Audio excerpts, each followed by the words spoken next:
timing because the 1st of July is actually next Thursday. So there's still time to get your ducks in a row and get prepared. We're therefore delighted that Bobby and Alex can be here today to help us on that journey. Just before we start, I want to cover off a few housekeeping items. Firstly, feel free to put your comments in the live discussion that you have on the right-hand side of your screen. If you have a specific question for Bobby or Alex, add it to the question tab and they'll endeavour to answer it towards the end of the session.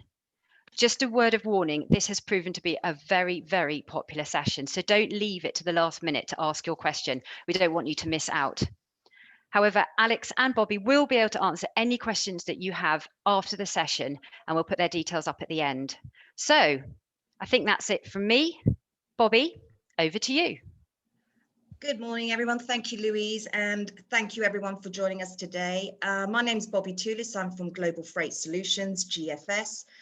Some of you may know us. We're the largest provider of multi-carrier parcel services for e-commerce businesses, and that goes hand in hand with our software for shipping and dispatch. We typically handle about 50 million plus parcels a year to not only at home, but also Europe and the rest of the world. So delivery is definitely what we know about. But of course, the changes are impacting not only cross-border shipping, but also VAT, which is why we've teamed up for the webinar today with Simply VAT. Hello, my name is Alex Wyatt. I'm the Global Projects Manager at Simply VAT. So just a glorified way of saying that I'm managing all of these changes for our existing clients and for new clients alike. So yeah, happy to answer any questions. Simply VAT, we specialize in international VAT for e-commerce businesses, anyone trading internationally in Europe and Canada. We can help with the VAT registrations, ongoing VAT compliance, and maybe any consultancy that you might have when looking at your supply chains and when trading internationally. Okay, fantastic. So as Louise said, there's some really big changes around the corner when the new EU VAT rules come into force on the 1st of July, which scarily is just next Thursday. But thankfully, help is at hand.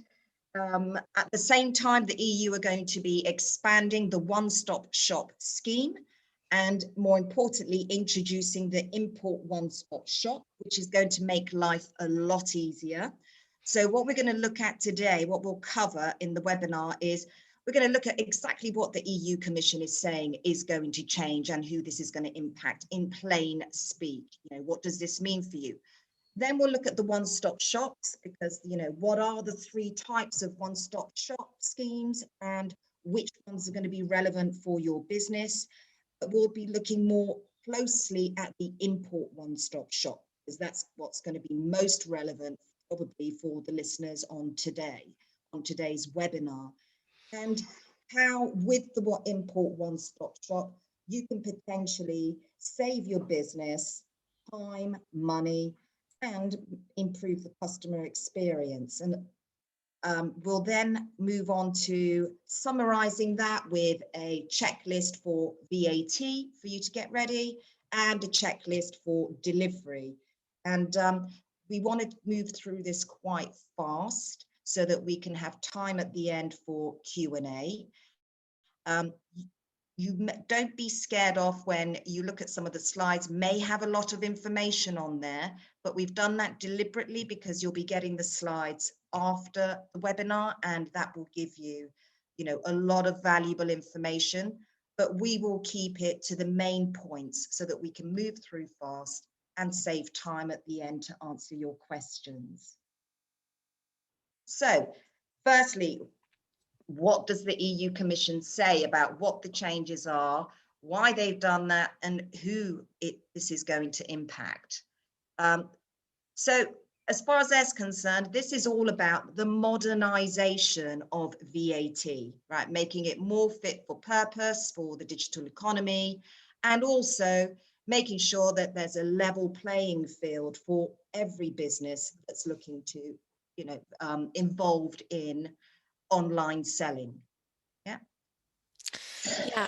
I think with the modernizing the VAT rules, these VAT rules came into effect a long time ago across Europe when e-commerce wasn't a thing and cross-border trade wasn't as much of a thing as it is today. So they are really trying to step up their game to tackle e-commerce VAT and bring it up to date to today's modern digital economy. And it's also following a global trend as well of modernizing the VAT rules. So over here in the UK, we did it recently just after the end of the transition period. And then they also have done it out in the United States. They're doing it in Canada, Australia, New Zealand. So you're going to see it all across the world wherever you're starting to trade. And that's fantastic because, you know, when we look at it's not a Brexit thing. This is impacting everyone. But the benefits, they say, are wide and varied. They're saying that this is, you know, going to benefit consumers because they know that when they're buying their goods online, whether that's within or from outside the EU, the VAT rate that they're going to be paying is the same as for the goods that they would be paying if they were buying their goods in their own home country. The changes, not just the changing in the rules, but more importantly, the introduction of the one-stop shops and import one-stop shop is going to simplify things and remove a lot of red tape, which should make it easier for cross-border trade, and as well as more fair and competitive. But I think there's also an angle around fraud as well, which is to reduce the fraud that is that they're seeing around the minimum value goods, and also with VAT and big businesses getting away with not paying the VAT they should be paying.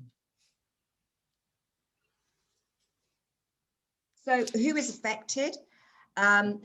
It's everyone in the e-commerce supply chain, from online sellers, marketplaces, people like ourselves that provide courier services, people like Simply VAT that provide support, that provide services for reporting, couriers, customs and tax administrations, and of course, the consumers themselves. So what are these new what's going to be covered under these new changes? So we're going to have the distance sales of goods within the EU carried out by suppliers or deemed suppliers for those specific transactions. There's going to be changes based on domestic sales of goods by deemed suppliers as well. Supplies of services by EU and non-EU sellers, that is all going to be changing.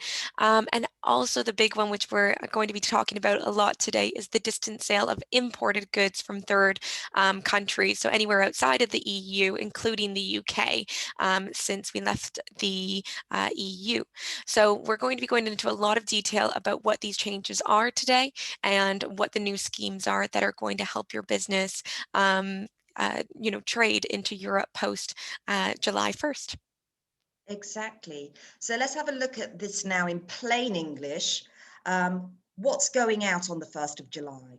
So first thing that's going out is the de minimis threshold. So the VAT exemption on low value imports up to the value of 22 euros. That's being abolished. The other thing that's going away is the varying VAT thresholds for B2C distance selling within the EU, which ranges anything from 35k to 100k, depending on the member state.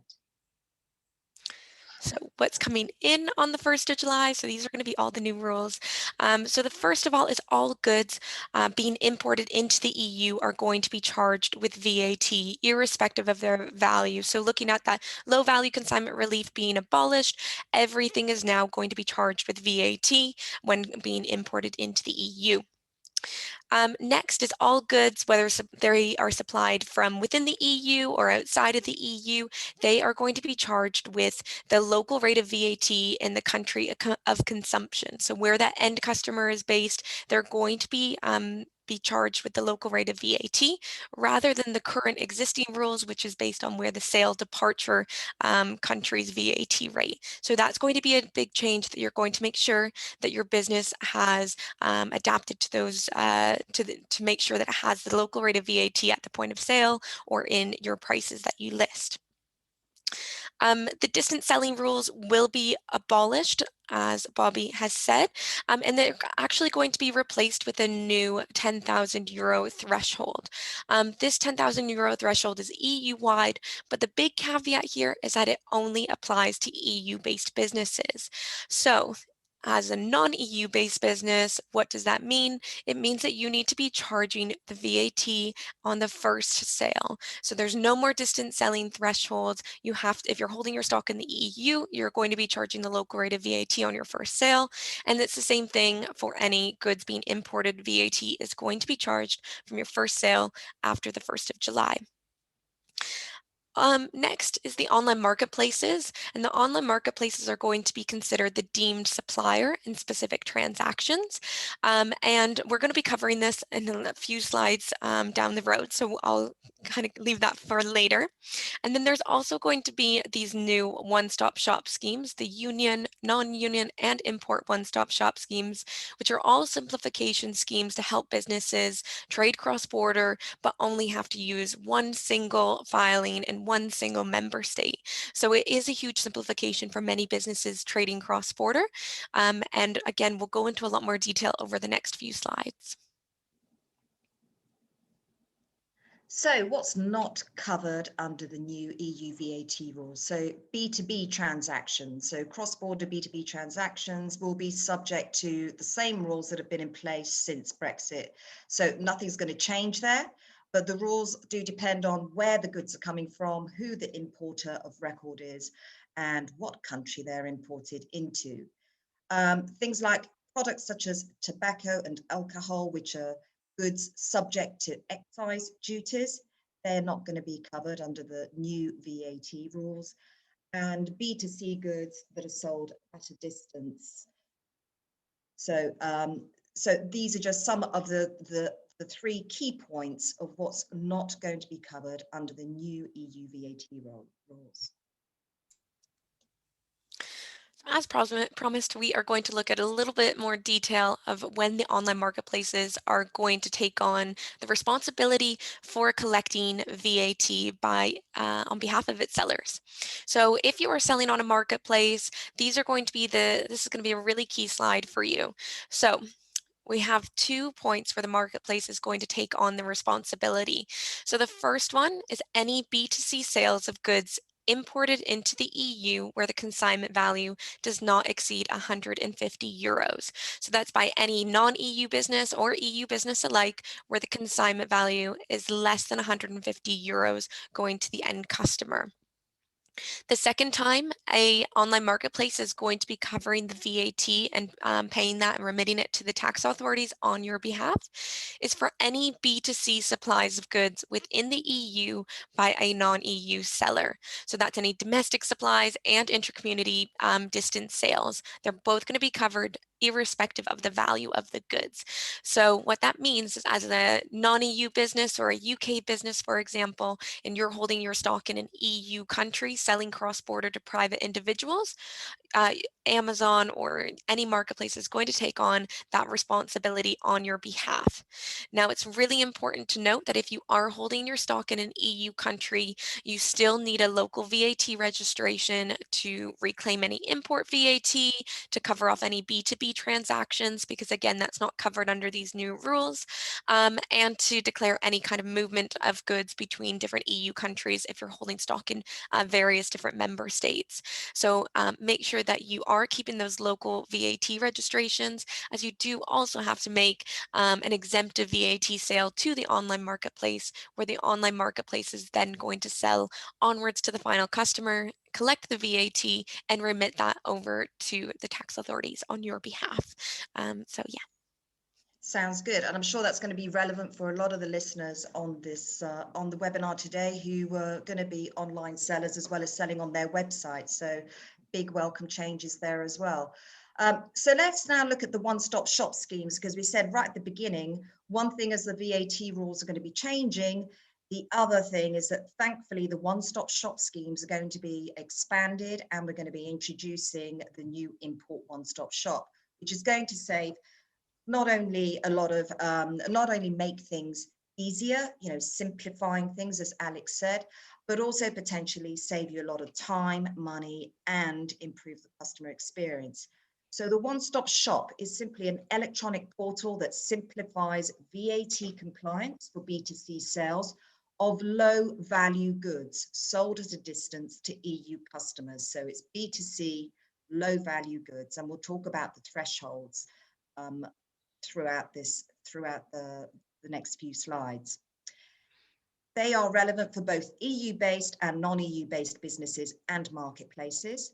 They enable a single VAT registration and single periodic VAT submission, so that it's much easier to fulfill your VAT obligations across all 27 EU member countries. They're not mandatory, it's optional, and they are going to be available in every member country. So every EU member state will have their own local one-stop shop scheme. And there are 3 types of scheme, as Alex mentioned earlier. So looking at the 3 different schemes now and what each of them cover. So first of all, we're going to look at the Union OS scheme. And when I say OS, I mean one-stop shop. It's just a little bit easier to say. So the Union OS scheme is covering the intra-EU distance sale of goods within the EU, or when the goods are, supplied from within the EU. And this is for both EU and non-EU businesses alike. So if you're selling physical goods and holding your stock in an EU country, you're going to want to Union OS register. Union OS is also going to cover any cross-border B2C supplies of services by EU-based businesses. Then we have the new non-union OS scheme, and the non-union OS scheme is only going to be covering the B2C supplies of services in the EU by a non-EU based business. So we're not going to be talking too much about the non-union OS scheme today because we're primarily talking about physical goods, but if you do sell digital services or services across the EU to private individuals, then this is also going to be applying to you. Both of those schemes are going to be filed on a quarterly basis, and the quarters match up with the calendar quarters as well. Then we have the Import One-Stop Shop scheme, and the IOS scheme is going to cover the B2C distance sale of imported goods, and the consignment value is anything less than 150 euros. So keep that in mind when you are selling these low value goods. You're going to be able to use the new Import One-Stop Shop. All of this is all going to be filed on a single monthly VAT return and a single monthly payment to one single tax authority. So hopefully a huge simplification for many businesses. Absolutely. So the big question is, which one-stop shop scheme is going to be relevant for your business? So as it's not, you may need to register for more than one. So let's start by looking at what types of businesses there are. So if you're non-EU based business, importing low value consignments up to not exceeding 150 euros, relevant scheme for you is going to be the Import One-Stop Shop. Register once in one member state of your choice, but you must have an EU-based intermediary. And we'll talk about that a little bit later.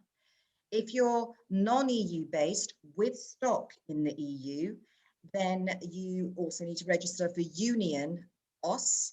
Register for Union OS in the member state where the stock is being held. And if you're an EU-based business, then the schemes for you are Union OS and IOS, and you need to register for both in one member state of establishment.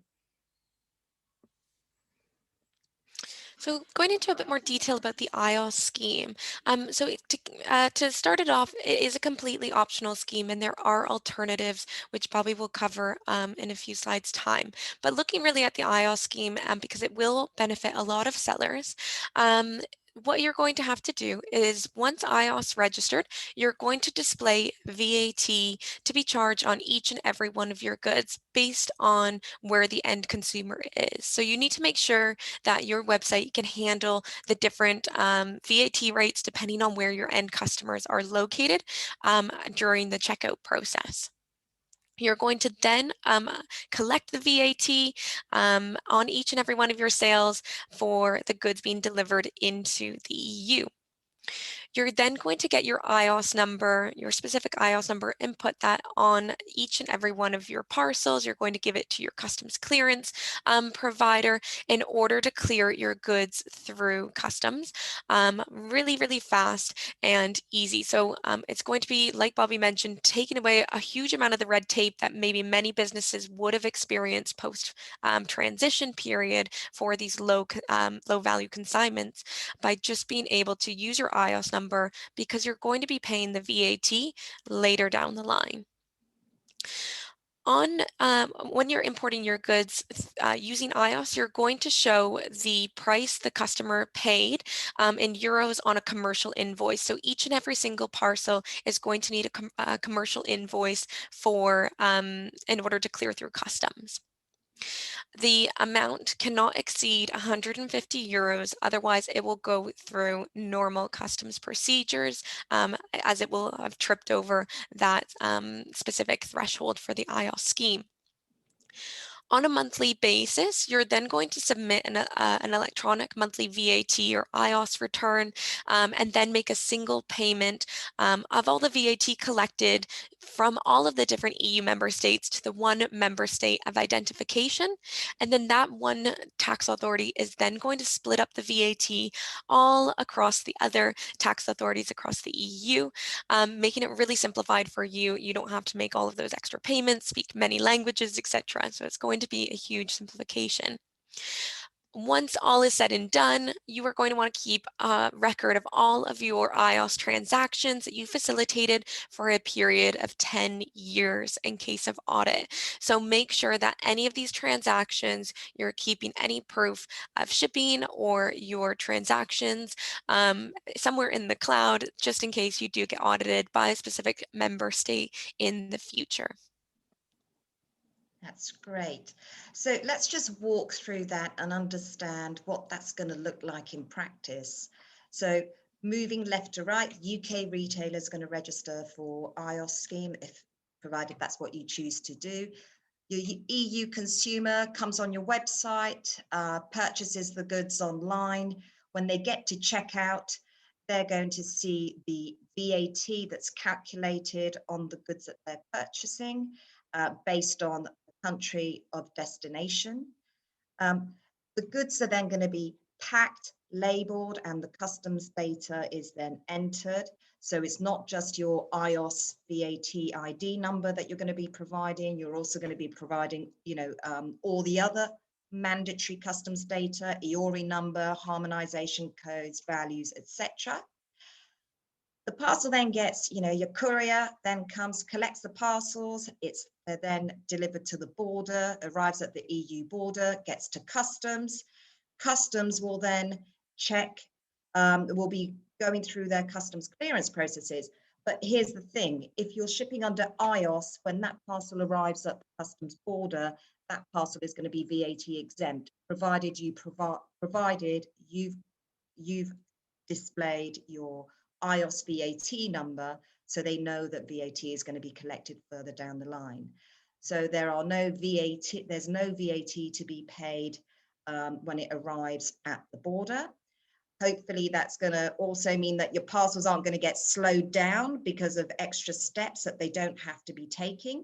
Then it's delivered to your customer, who is then very happy to receive their parcel, because guess what? They're not going to be asked to get a telephone call or a card through the door saying, you have to pay your VAT first before you can receive your parcel. And then from an accounting perspective, like Alex said, each month you submit your VAT return and also your VAT payment.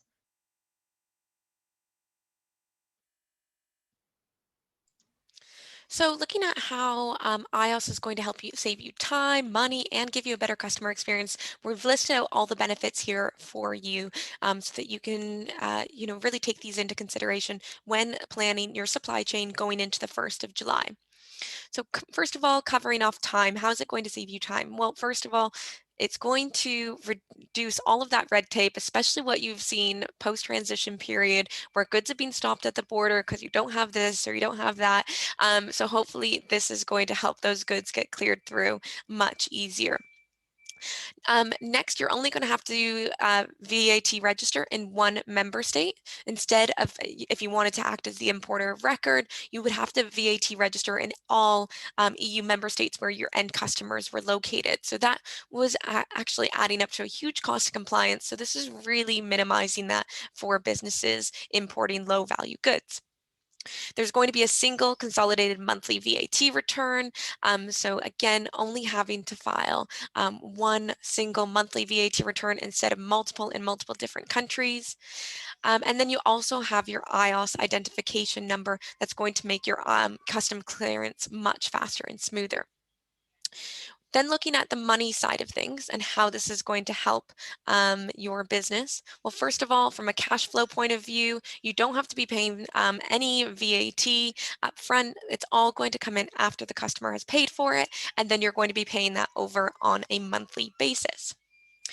You're going to avoid, well, you or your customer are going to avoid paying courier fees for VAT clearance or handling fees for collecting that additional VAT from the end customer. So that is going to provide better customer experience, but also saving everyone money along the way.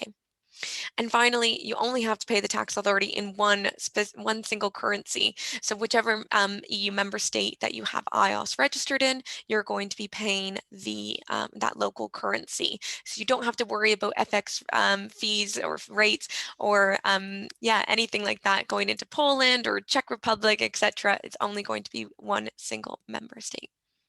And it's good news for not only your business, but also for your customer, because from their perspective, when they get to checkout, they can see exactly what VAT is going to be charged for their purchase at the point of checkout. They also, can pay for VAT. VAT will be collected at that point. So they're not going to receive any nasty surprises, like I said earlier, which is for if it's a non-IOS shipment, what will happen is that once that parcel arrives in country, it will be withheld until the VAT is collected directly from the customer before the customer can then receive their parcel. So no nasty surprises, no unexpected VAT payment requests, and a much more positive experience for your customer. So we've compiled a few handy checklists for you.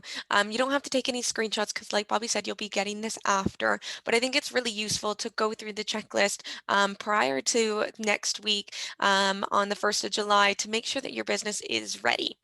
The first big one, if you're selling through your own website, you want to make sure that your website can apply the correct VAT based on where your end customers are located across the EU. Next, you're going to need to decide which EU member state you're going to want to IOS register. And if you're a non-EU business, you're going to need an EU-based intermediary in order to handle the tax compliance on your behalf. An EU-based intermediary is going to be someone who is actually taking on the risk of the VAT owed by your business because you're going to be paying the VAT after the goods are imported into the EU. Therefore, somebody has to make sure that the VAT is going to be paid and that VAT fraud won't occur. So that's why these EU-based intermediaries are going to be required. And if you're non-EU established, you're going to need to apply through an intermediary in order to comply with these new legislations for IOS. You're going to want to make sure that your website can handle the fluctuation in VAT rates. And this isn't just for your own website, but it's also for your marketplace sales as well. If you're setting a gross price on your marketplace or on any of your product prices, different customers can buy from anywhere across the EU, and that means the VAT rates can range from 17% to 27%, and you don't have control over where they're purchasing from. So you're going to want to make sure that your gross price that you set on your website or on your marketplace can account for the fluctuation in VAT rates wherever your customer is going to be purchasing from. Next, you're going to want to make sure that you're collecting the VAT amount when selling online, and you're making sure that you also hold that aside until the next month where you have to pay it. You don't want to be, eating into that cash because you're going to have to pay that on a monthly basis. You can get expelled from the scheme if you continuously fail to pay your VAT, and that would mean you'd have to go through the other alternatives from iOS, which could mean VAT registering in each and every member state. So you want to make sure that you are paying on time and holding this money aside so that you can account for the VAT. You're going to want to make sure that you are using or that you're checking with your marketplace that you're selling on to make sure that they are covering the specific transactions that I've listed out earlier today. And you're going to want to make sure that you're also using the iOS number, depending on the correct iOS number, depending on which sales channel that you're selling on. So if it's through your own website, you're going to want to use your own iOS number. And if it's through a marketplace, you're going to want to use the marketplace's iOS number. The marketplace will provide this with to you for your those specific transactions, and then you're going to have to make sure that you are putting the correct iOS number on each of those parcels. You're then going to file a monthly VAT declaration at the end of the month. So what happens is July, you're going to import all of your goods, and then come August, you're going to file the VAT return and pay the VAT that you collected from July. So it's it's the month prior to the month that you collected it, or following the month that you collected it. And finally, you're going to keep the records of all of those iOS distance sales of imported goods for that period of 10 years in case you do get audited by the tax authorities. If you want to know more about that, you can either get in touch with myself or if you fancy reading the legislation, you can check it out in Article 63C2. I'm sure there's going to be a lot of people rushing off to read the Article 63C2, but good to know where to find the details if you like getting into that. So let's look at now what the delivery checklist is. So we've put together just some of the key points for iOS. First and foremost, ensure your e-commerce platforms are able to calculate the correct VAT at checkout, as Alex mentioned, and also pass the VAT along with the order data for shipping and dispatch. That's absolutely vital.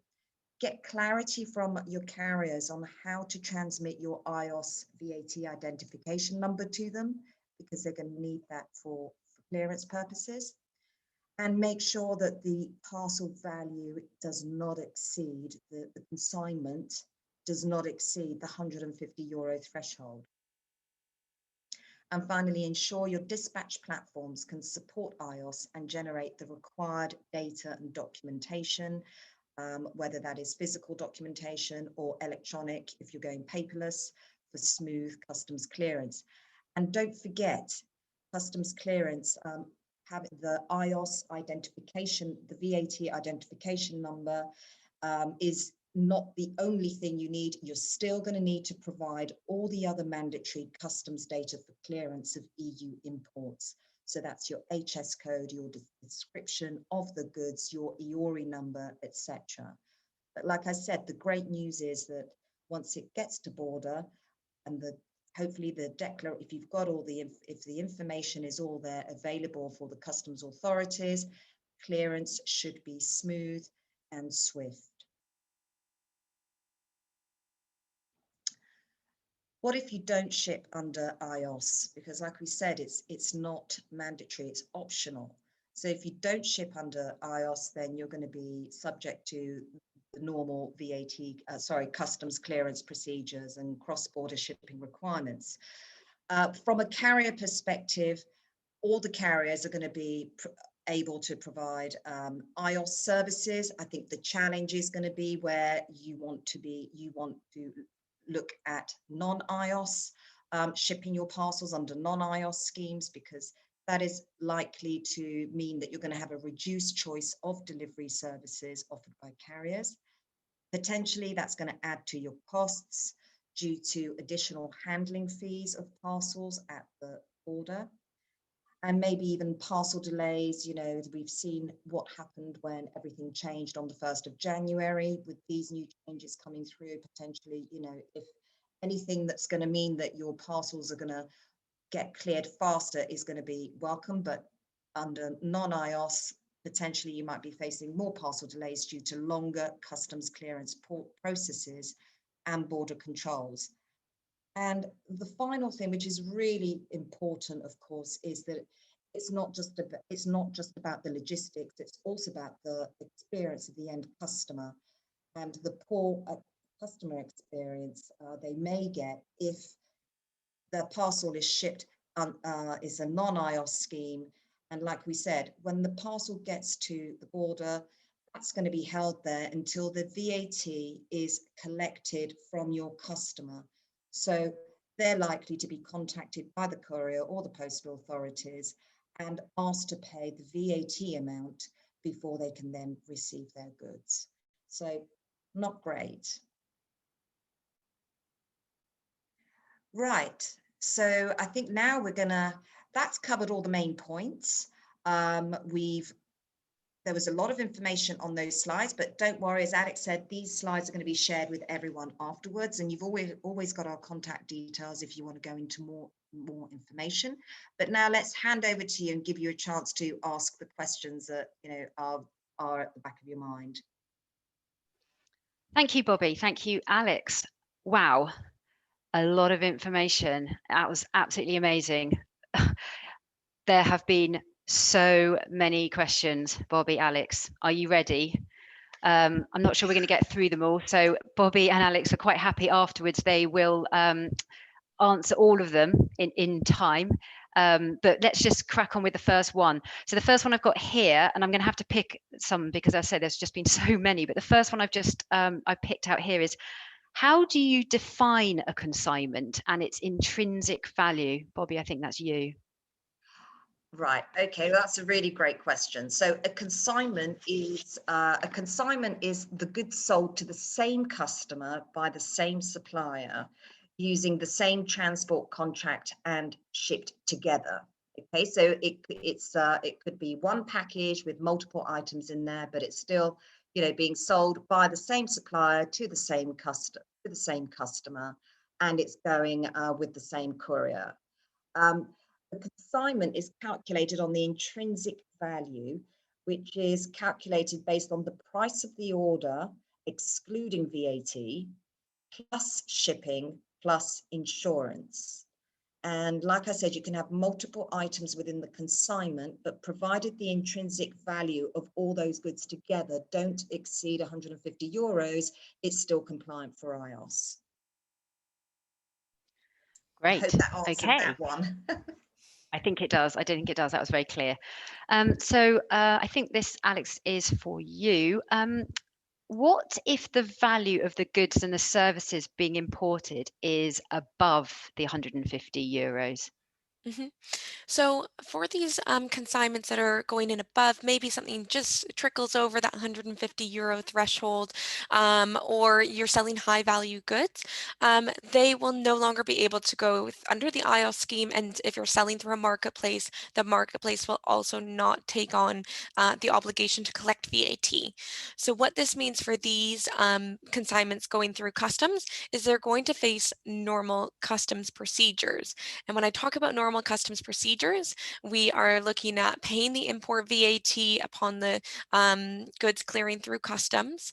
There's also going to be duties that apply to those consignments because the duty threshold going into the EU is set at €150. So anything less than €150, there's no duties applied, which is why it's going under the iOS scheme.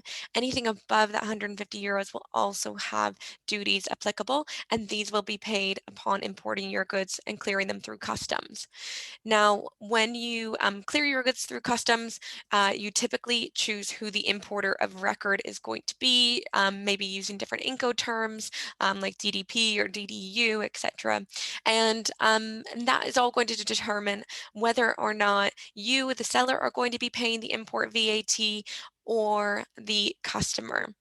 Now, if you, the seller, are going to pay the import VAT and are going to act as the importer of record, you may have triggered some VAT obligations in the inbound country where you're importing into. So if this does apply to you, please get in touch, because you'd want to make sure that you are complying for those larger transactions where you are trying to provide a good customer experience for your customers by covering the VAT, but you will also need to make sure that you are complying locally as well. Great. I think there's another question that I can see, Louise, which is asking about the benefits of what are the benefits of shipping under the iOS scheme. I think we've covered some of that already, but simply speaking, there is the if you're shipping under iOS scheme, it's really the most relevant scheme for online sellers shipping low value goods up to the value of 150 euros. The benefits of that mean that when your parcel gets to border, parcels will be VAT exempt, so faster, smoother, clearer, smoother customs clearance process. And potentially you might be avoiding paying additional VAT courier costs for additional customs clearance processes and higher handling costs. So it's going to save you time, potentially save you money. And like we said, importantly, don't forget your customer. From a customer experience perspective, it means they're going to get far more positive experience, and they're going to get their parcels potentially faster. Excellent. So more questions, more questions.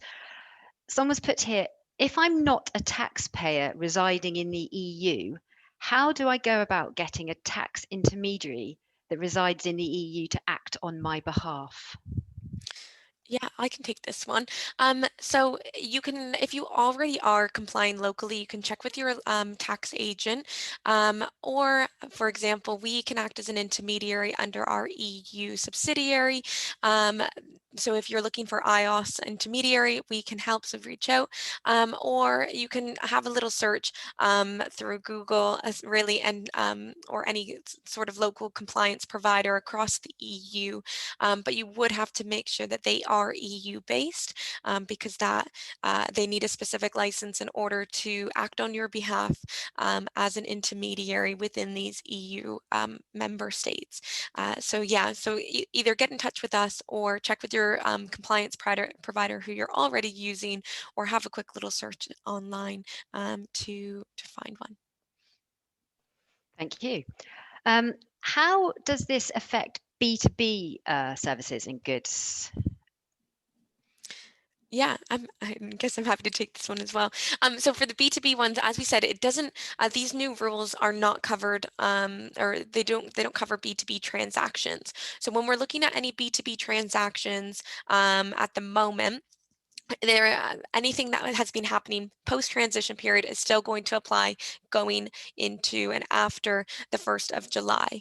So we're really going to be looking at where are the goods dispatched from. So are they dispatched from outside the EU going to an EU business customer, or are they dispatched from within the EU going to an EU business customer? If it's an intra-EU cross-border B2B transaction, the reverse charge mechanism is going to apply, meaning that you're going to have that local VAT registration, but there's going to be no VAT collected. For any of your imports into the EU to a business, you're going to need to choose, again, who's going to be the importer of record. Is it going to be your business? Is it going to be the business customer? Now, we talk a lot about business, or customer experience, but when you're selling to B2B into the EU, for this, the EU business is going to have a local VAT registration, and they're going to have an EORI number, and they're also going to be able to reclaim any import VAT that they pay for the goods clearing through customs, which means that for you as a business, you don't have to have any local VAT registrations. If you as the business want to be the importer of record of these goods, you're going to have to VAT register in the country where you import into, and then a B2B transaction would happen intra-EU. So again, it would depend on which country you're importing into and which country your customer is. But if you need further assistance with this, please, again, get in touch and we'll be able to help. Excellent. Another question from the platform. What about returns? What happens under iOS and not under iOS? So I actually do have information on this. I'm just pulling it up just because I don't know it off the top of my head. But for returns and exchanges, so if you're actually returning something and you're not exchanging anything, this will be reflected on the next month's iOS return, and it would work out as a kind of, it would end up balancing itself out.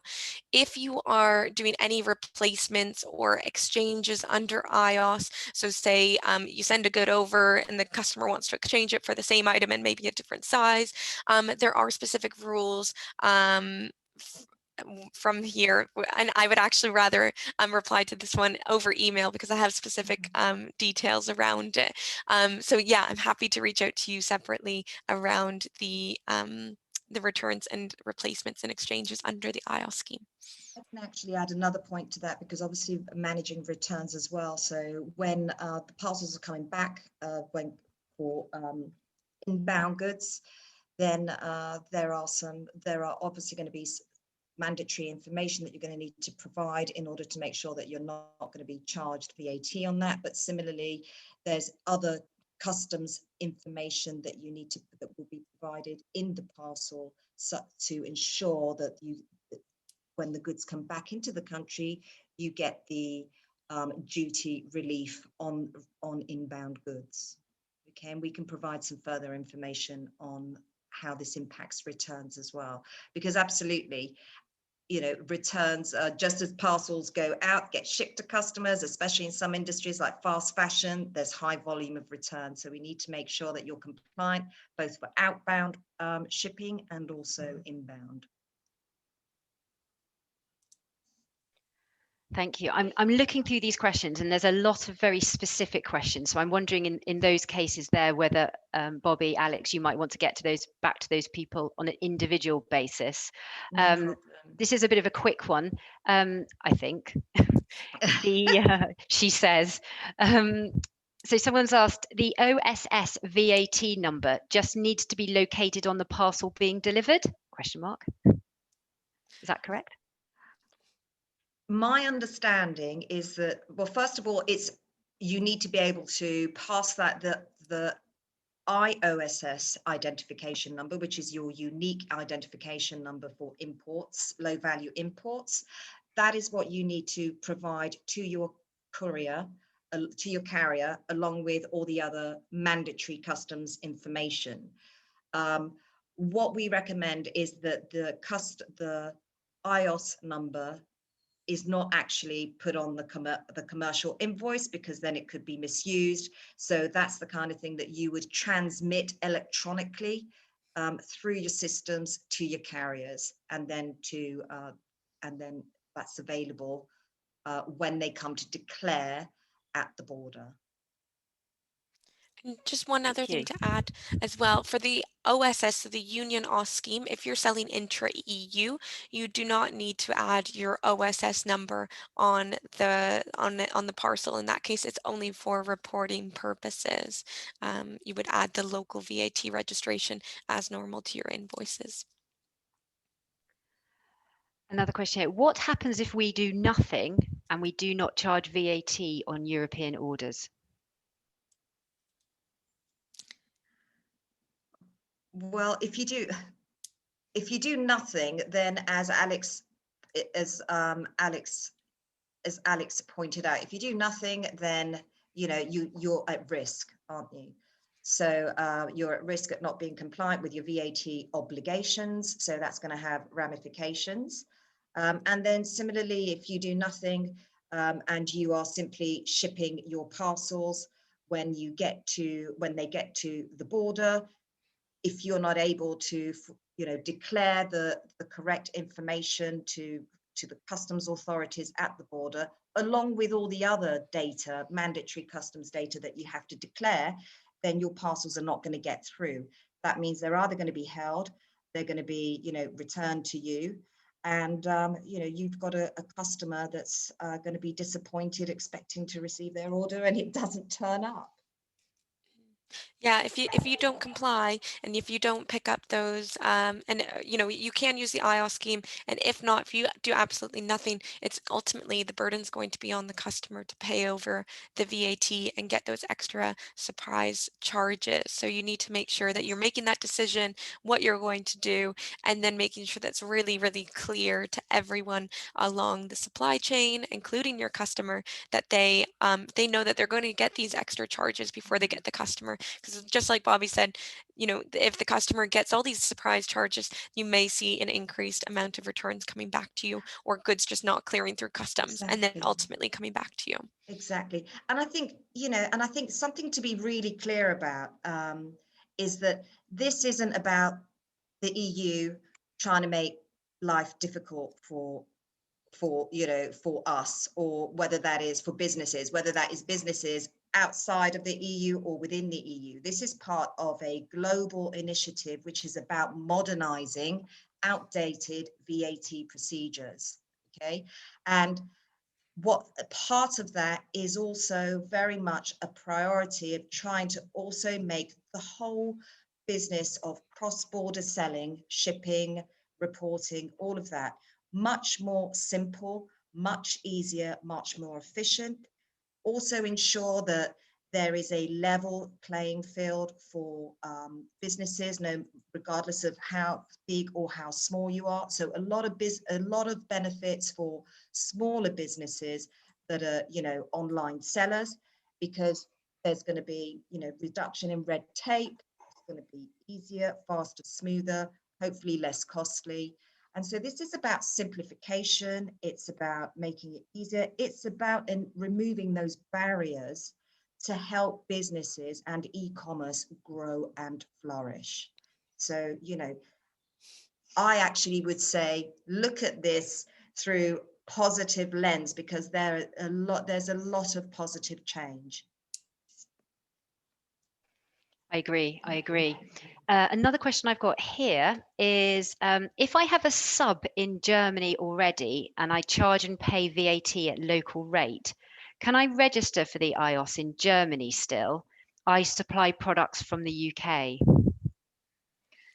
That would really depend on who's selling the goods. Is it the subsidiary that's actually the one that's selling the goods to the end consumer, or is it the UK business? I assume that it's a UK business. Is it the UK business that is selling the goods to the end customer? Because it all kind of depends on the flow of the transactions, and how and who's actually going to be selling the goods to the end customer and where that transaction lies. If you're just importing the goods to maybe be fulfilled from your warehouse in Germany, for example, under your subsidiary, but actually the transaction just goes from the UK, then that, for example, wouldn't actually come under the IOS. So because you would be importing your goods into a German fulfillment center, and then that would come under the Union OS scheme if you were selling cross-border from there. So for your specific case, I would really look at who is going to be the actual seller of the goods, and if it's your UK business and you're moving the goods directly to the customer, the end customer, then you should register your UK business for IOS. If it's the German business that is selling directly to the customer and the goods are maybe coming from the UK going to the customer, confusing, but in that case you should register the German business in Germany for IOS. So it would depend on your supply chain here and how it works out, but yeah, so have a little think about it and look at the transaction flow. Exactly, where the transaction's taking place and what the flows are. Yeah. So we're getting through them thick and fast. Someone here has asked, would it be fair to say that initially it might be easier to sell export orders via marketplaces, as it's the marketplace's responsibility with regards to VAT responsibility? I'm not sure we have enough time to set up iOS and website facilitation of the VAT, etc. by the 1st of July. Do they have time? I think that's a great question. And I think it really depends on your business specifically, because for your specific, own website sales, you only know how much of an impact that would be by completely turning it off. So I think that's the first thing to consider, is how much would that impact your business if you completely turned off your EU-wide sales from the 1st of July for an unknown amount of time. The second point to make would be the iOS number, at least from us as an intermediary. We are getting them within about 2 days time maximum once we apply for our clients. So in terms of actually getting you registered, it can happen quite quickly once you decide that that's what you want to go down. So in terms of if you have time, that's why we really wanted to stress today to make sure you're thinking about these supply chains and thinking about the changes that are happening next week, and you're making sure that you're taking action as soon as possible. They do come through quite quickly. It's not like a standard local VAT registration, but you do need to act upon it as soon as possible. And the other thing I would add to that is, this is impacting the entire supply chain. So you need to be speaking to your carriers. If you are selling on your website and marketplaces, before you switch and understand what the impact is going to be, and then understand what are the options, because just because iOS is coming in, new VAT changes are happening, it's not a cliff edge. It's not like if you weren't ready for Brexit, then you really were going to have to stop your shipments to, a lot of businesses just stopped their shipments to the EU. Speak to your carriers, understand speak to your carriers, to your delivery partners, understand what options there are, explain what your situation is, and work with them. Okay, work with them to find relevant solutions, whether that's going to be temporarily shipping under non-iOS scheme, and then giving yourselves time to transition to iOS. But there's always a solution. Don't stop selling. No, don't stop selling. Definitely don't do that. Right, I think we have really run out of time. Lots and lots of information has been passed over to you guys today. It's been absolutely fantastic. This slide here just shows you that there are further resources there to help you. The EU's got lots of information, and also I believe Bobby, GFS has got a lot of information on their website as well. So as we've said quite a few times during this session has been recorded. You will be able to watch it at any point. You can literally stop it, rewind it, and watch it all again now if you've got really excited about it and you want to crack on, because there's lots and lots and lots of lists of things to do. Feel free to watch it at any point. It is live on IRX Engage. Now, I just want to say a huge thank you to both Bobby and Alex, who have made things much clearer for us now moving forward. As if you've got any questions to do with delivery, please email Bobby Toulis. And if you have any questions about VAT, please do get in touch with Alex. Their web addresses is there, and you can contact them via the platform as well. That has been brilliant. I do thank you for your time, because it's quite a lot there. Just my last thing to say before I completely wrap up is I just want to remind everyone that the IRX Engage Summit is taking place on the 5th to 9th of July, full of presentations, workshops, panel discussions, everything like that. So if you haven't had a chance to register, please get on and register. It'll be really quick, because to get to watch this, you will have actually answered all the questions that you need to answer. You just need to push the button to say you want to come to the summit. So without further ado, big thank you, Bobby. Huge thank you, Alex. And we'll see everyone again soon. Thank you.